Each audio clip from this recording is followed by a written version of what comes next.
வணக்கம் ஸ்டூடெண்ட்ஸ். இந்த வீடியோவில் ரைட் ஸ்ட்ரக்சர் ஃப்ரம் ஐயூபக் நேம் கொடுத்துருக்கு. அதிலிருந்து ஸ்ட்ரக்சர் வரையப்போம். 3-சைக்ளோஹெக்சைல் பென்டன் 3-ஆல். ஸோ எப்போவுமே ஸ்ட்ரக்சர் வரைகிறதுக்கு நம்ம ஒரு ஃபங்க்ஷன் குரூப்பு, ரூட் வேர்டு, அதுக்கப்புறம் அதில் இருக்கிற சப்ஸ்டிடியூயன்ட்ஸை பார்க்க போகிறோம். ஸோ இதில் பென்ட் இதுதான் ரூட்.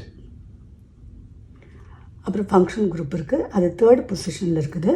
ஸோ ஓஎல் ரெப்ரசன்ட் இது ஆல்கஹால் ஒரு ஃபங்க்ஷனல் குரூப்பாக இருக்குது. 3-சைக்ளோஹெக்சைல் அப்படிங்கிறது substituents. So root word pentane that shows that 5 carbon chain.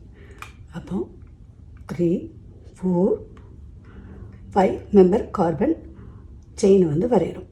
அடுத்து தேர்ட் பொசிஷனில் ஆல்கஹால் இருக்குது. ஸோ OH குரூப்பை தேர்ட் பொசிஷனில் எழுதுகிறோம். இப்போ சப்ஸ்டிடியூயன்ட்ஸ் பாருங்கள். 3-சைக்ளோஹெக்சைல். சைக்ளோஹெக்சைனுக்கு ஸ்ட்ரக்சர் இது. ஸோ சைக்ளோஹெக்சைலுங்கிறது ஒரு ஹைட்ரஜன் இதில் போய் நமக்கு சைக்ளோஹெக்சைல் கிடைக்கும். அதுவும் தேர்ட் பொசிஷனில் இருக்குது. ஸோ அட்டாச் பண்ணிடலாம்.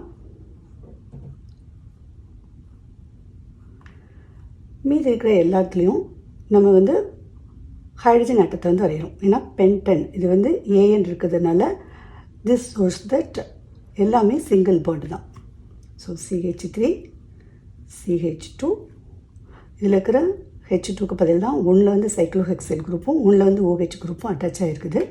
ஸோ அடுத்தது CH2 CH3. ஸோ இதுதான் structure for three cyclohexyl pentan three ol. Thanks for வாட்சிங்.